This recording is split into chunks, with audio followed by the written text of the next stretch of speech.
एक व्यक्ति आता है, वो अपनी बात खत्म करके बैठता है तो इधर से शोर आ जाता है।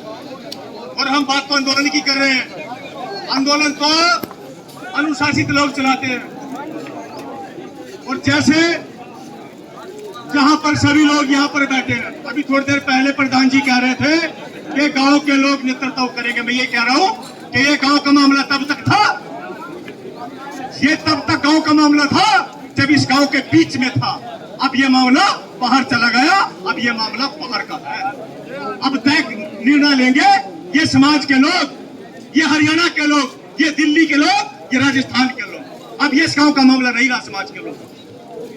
जैसे कमेटी, मैं तो ढूंढ रहा था अभी, ये मुझे पता चला कि कमेटी के कुछ लोग भी दिक्कत कर गए।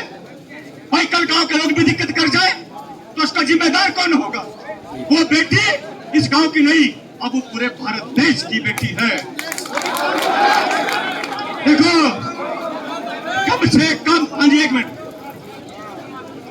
कम से कम ताली ना जाए भाई। अभी बहन की डेड बॉडी तो संस्कार होने दो यार। और ताली तो वो लोग बजाते हैं जिस घर में खुशहाली होती है, जिस घर में शांति होती है, जिस घर में ढोल नगाड़े बजते। भाई हमारी तो बहन, जिसको सिस्टमैटिकली तरीके से देखा जाए, सामाजिक तरीके से, जब कोई व्यक्ति अपनी सांसारिक यात्रा पूरी करके यहां से चला जाता है तो वो जो मिट्टी रह जाती है, जिसको मृत शरीर कहते हैं, वो अग्नि के हवाले कर दिया जाता है उसको। लेकिन अभी बहन को तो मिट्टी भी नसीब नहीं हुई। और मैं एक बात और कहना चाहता हूं, भाई ये नारे ना लगाए आप लोग, यहां नारे लगाने का भी समय नहीं है भाई। नारे का समय जब देंगे जब ये लड़ाई हम जीत जाएंगे। हाँ जी, अच्छा यहां पर बैठ जाओ बाबू जी, बैठ जाओ।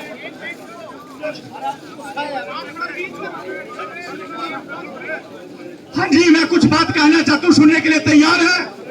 एक बार हाथ खड़ा करेंगे, सुनने के लिए तैयार है? आप इस बात में मेरा समर्थन करेंगे नहीं करेंगे, वो हाथ खड़ा करके बताएंगे, हाथ खड़ा करके बताएंगे। अच्छा देखिए, यहाँ पर हम लोग इकट्ठा हुए हैं, हम अपनी बात रख रहे हैं। बाबूजी एक मिनट, बाबूजी एक मिनट, बस एक, यहाँ पर अपनी बात रख रहे हैं। किसके साथ रख रहे हैं? ना तो यहाँ सरकार का नुमाइंदा है कोई, ना यहाँ एसपी है, ना कोई डीजीपी है, ना डीसी है, तो किसके साथ रखें? इसका मतलब यह है कि सरकार नहीं चाहती कि इस बहन को न्याय मिले। लेकिन मैं कहना चाहता हूं कि हम भीम आर्मी के लोग हैं, भीम आर्मी का नाम आंदोलन से है। एक मनीषा बहन जो कि हाथरस में जिसका रेप करके उसको मार दिया गया था, अब वो हाथरस का मामला अब हरियाणा में आ गया है। एक वो मनीषा बहन थी, अब यही मनीषा अब हरियाणा दोहराने जा रहा है। मैं कहना चाहता हूं, जैसे प्रधान जी कह रहे थे मुख्यमंत्री नायब सिंह सैनी, मैं ये कह रहा हूं उसके नाम के पीछे से सैनी हटा दो भाई। एक जाति को पर बदनाम नहीं करना चाहते हम लोग। वो सिर्फ नायब सिंह हो सकता है, वो निकम्मा हो सकता है, लेकिन एक कोई भी बिरादरी निकम्मी नहीं हो सकती। और मैं तो ये भी कह रहा हूं, और पूरे होश आवाज से करें, मेरा सुझाव है कमेटी से, जो यहाँ के सम्मानित साथी बुद्धिजीवी लोग हैं, ये मेरा सुझाव है कि हमने मान लिया भाई तुम्हारे पल्ले कुछ नहीं है, हमने मान लिया पुलिस के पल्ले कुछ नहीं है, तुम दोषियों को सजा नहीं देना चाहते, तुम उनको गिरफ्तार करना नहीं चाहते। मैं ये कह रहा हूं, तुम उनको छोड़ दो भाई, तुम हमें गिरफ्तार कर लो, तुम हमें गिरफ्तार कर लो ना। यदि तुमसे दोषी गिरफ्तार नहीं हो रहा है भाई, हमें गिरफ्तार करो, हम जेल भरने के लिए तैयार। क्या सहमत है आप लोग? सहमत है भाई? कि नपुंसकता तभी तो नजर आएगी। दोषी तो सरेआम पता नहीं कहां इसी के रूम में बैठे होंगे, जिन्होंने इस बहन के साथ जिंदगी की। अब मैं पिछली बात नहीं दोहराऊंगा, सबको पता है।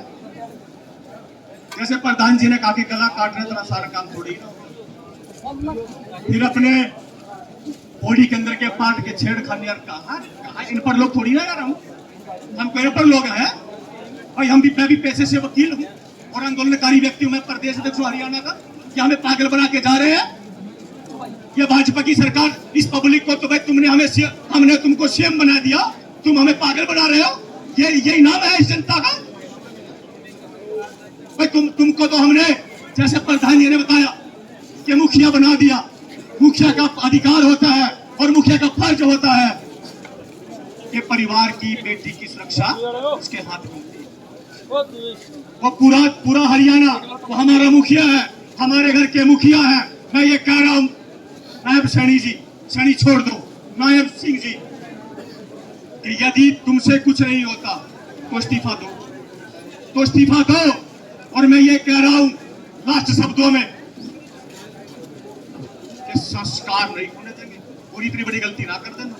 कहीं ऐसा ना हो कि यहाँ पर माहौल खराब हो जाए, यहाँ पूरा हरियाणा जाम हो जाए और फिर तुम हम पर झूठे मुकदमे दर्ज करो कि लोगों ने वहां पर भड़काऊ भाषण दिया था। हम झेल रहे हैं चीजों को, काफी मुकदमे लगा रखे हैं सरकार ने, लेकिन हम नहीं डरते। मैं तो ये कह रहा हूँ लगाओ 2-4 मुकदमे। भाई तुम तो नपुंसक हो चुके हो ना, जो दोषी है, जिन लोगों ने उस बहन की, उस बच्ची के साथ जिंदगी की, वो तो तुमसे गिरफ्तार नहीं होते, वो तो सिर्फ कहीं एसी में बैठे हैं। भाई तुम हम पे मुकदमे लगाओ, हमें जेल में